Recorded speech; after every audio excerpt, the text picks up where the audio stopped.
একঘেয়ে পটল খেয়ে যখন মুখ বিস্বাদ হয়ে গেছে, নিত্য নতুন পটলের কি বানানো যায় ভেবে কুল পাচ্ছেন না, বানিয়ে নিন আজকের এই দুর্দান্ত দই পটল। নমস্কার, কুইজিনিয়া চ্যানেলের পক্ষ থেকে সকলকে জানাই সাদর আমন্ত্রণ। আমাদের সবার চ্যানেল কুইজিনিয়াকে সাবস্ক্রাইব করে পাশে থাকা বেল বাটন আর অল আইকন প্রেস করে রাখলেই সব নতুন ভিডিও নোটিফিকেশন আপলোড হওয়া মাত্র পৌঁছে যাবে আপনাদের কাছে। সম্পূর্ণ নিরামিষ পদ্ধতিতে তৈরি এই দই পটল বানানো খুবই সহজ।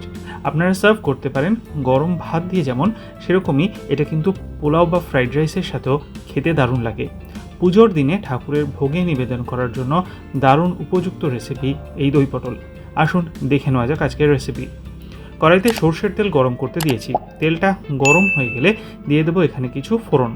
প্রথমেই একটা তেজপাতা, তার সাথে দুটুকরো ছোটো দারচিনি, দিয়ে দিচ্ছি 4টে লবঙ্গ আর 4টে ছোটো এলাচ। গরম মশলাগুলোকে গরম করে নেব 30 থেকে 40 সেকেন্ড সময় নিয়ে। তারপর 600 গ্রাম পটল, একটু বড় সাইজের পটলগুলো নেওয়া হয়েছে, খোসা ছাড়িয়ে দুদিকটা সামান্য একটু চিড়ে নিয়ে এর মধ্যে দিয়ে দিলাম। চেরাটার কারণ হচ্ছে পটল কিন্তু তেলে দিলে যদি না চিড়ে নেন তাহলে অনেক সময় ফাটতে পারে, তাই পটলের দুটো দিক কিন্তু একটু একটু চিড়ে নেবেন। 5 থেকে 6 মিনিট সময় নিয়ে মিডিয়াম টু হাই ফ্লেমে বেশ সুন্দর একটা লালচে রং ধরা পর্যন্ত পটলগুলোকে কিন্তু এখানে ভেজে নেওয়া হচ্ছে।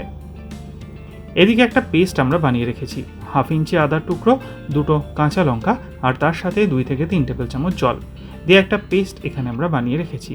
আর ওদিকে পটলটা আমার মিনিট 6 কিন্তু ভাজা হয়ে গেছে। এরপর ওই পেস্টটা আমরা এখানে দিয়ে দিলাম, অর্থাৎ আদা কাঁচা লঙ্কার পেস্টটা দিয়ে দিলাম। দিয়ে আবারও 1 মিনিট মতো সময় নিয়ে মিডিয়াম টু হাই ফ্লেমে একটু নেড়িয়ে নেব। এগিয়ে যাব তার আগে মনে করিয়ে দিই আমার নতুন চ্যানেল লাইফ ইজ প্রেশাস, যেখানে জীবনের নানা দিক নিয়ে আমি আপনাদের সাথে আলোচনা করি। চ্যানেলটাকে সাবস্ক্রাইব করতে আজকের ভিডিও ডেসক্রিপশন বক্সে লিঙ্কটা প্লিজ চেক করে নেবেন। আর যদি ভিডিওগুলো ভালো লাগে লাইক শেয়ার কমেন্ট করতে ভুলবেন না যেন। ফিরে আসি রেসিপিতে। এরপর আরেকটা পেস্ট আমরা নিয়ে নিয়েছি এখানে, সেটার জন্য নিয়ে নিয়েছি 10 থেকে 12টা কাজু বাদাম আর 2 থেকে 3 টেবিল চামচ পরিমাণ জল। এবার এই কাজু বাদামের একটা পেস্ট আমরা এখানে বানিয়ে রাখছি। আর ওই আদা কাঁচা লঙ্কা বাটা দিয়ে পটলটাকে নেড়ে চেড়ে নেওয়ার পর মিনিট খানেক হয়ে গেলে তারপর আমরা এখানে এই কাজু বাদামের পেস্টটাও অ্যাড করে দিচ্ছি।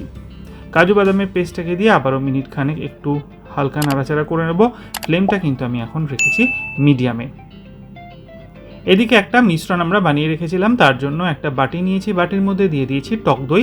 আমি এখানে মোট 100 গ্রাম পরিমাণ কিন্তু টক দই ব্যবহার করেছি। টক দইটা যেহেতু এটা দই পটল, পরিমাণটা কিন্তু একটু বেশিই লাগবে। এর মধ্যে আমরা প্রথমেই দিয়ে দিচ্ছি 1 টিস্পুন চিনি। চিনিটা অতি অবশ্যই দেবেন যেহেতু টক দইয়ের পরিমাণটা অনেকটা। দিয়ে দিলাম স্বাদ অনুযায়ী নুন, 1/2 টিস্পুন হলুদ গুঁড়ো, 1/2 টিস্পুন লাল লঙ্কার গুঁড়ো, ঝালটা আপনারা আপনাদের পছন্দ অনুযায়ী দেবেন, 1/2 টিস্পুন কাশ্মীরি লাল লঙ্কার গুঁড়ো, 1/2 টিস্পুন জিরে গুঁড়ো, আর সব শেষে দেওয়া হচ্ছে 1/2 টিস্পুন পরিমাণ ধনে গুঁড়ো। এবার এই সমস্ত মশলাগুলোকে দইয়ের সাথে খুব সুন্দর করে আমরা মিশিয়ে রেখেছিলাম।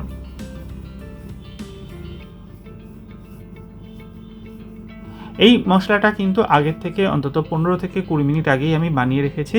এরকমভাবেই বানিয়ে রাখবেন, তাহলে দইয়ের মধ্যে মিশ্রণটা একদম খুব স্মুথ কিন্তু হতে হবে। এবার এই মিশ্রণটায় আমরা পুরোটা পটলের মধ্যে দিয়ে দিলাম।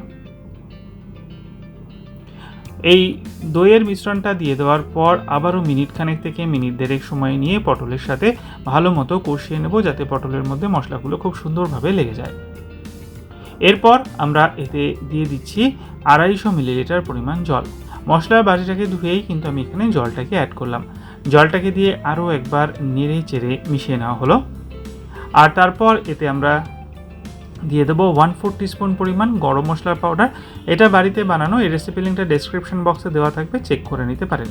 গরম মশলাটাকে দিয়ে ভালো করে নেড়ে চেড়ে 4টে কাঁচা লঙ্কা দিয়ে দেওয়া হলো। আর এবার মিডিয়াম টু হাই ফ্লেমে এটাকে আমরা কুক করব 6 থেকে 7 মিনিট সময় নিয়ে। চাইলে আপনারা এখানে গ্রেভি একটু রাখতে পারেন বা একদম শুকিয়েও নিতে পারেন। আমি কিন্তু এখানে একদম পুরো শুকাইনি, হালকা একটু গ্রেভি রেখেছি। 7 মিনিট মতো আমার হয়ে গেছে, পটলগুলো খুব সুন্দর করে সেদ্ধ হয়ে গেছে। নামাবার আগে দিয়ে দিচ্ছি 1 টিস্পুন পরিমাণ ঘি। ঘিটাকে দিয়ে নেড়ে চেড়ে মিশিয়ে গ্যাসের ফ্লেমটা কিন্তু অফ করে দিলাম। তৈরি হয়ে গেল দুর্দান্ত স্বাদের সম্পূর্ণ নিরামিষ এই দই পটল। বাড়িতে অতি অবশ্যই একদিন ট্রাই করে কমেন্টের মাধ্যমে জানাবেন কেমন লাগলো খেয়ে। আর ভালো লাগলে বরাবরের মতো লাইক এবং প্রচুর শেয়ার করতে ভুলবেন না যেন। যারা এখনও চ্যানেল কুইজিনেকে সাবস্ক্রাইব করেননি, অনুরোধ করব চ্যানেলটাকে সাবস্ক্রাইব করে এই পরিবারের সদস্য হয়ে যাওয়ার জন্য।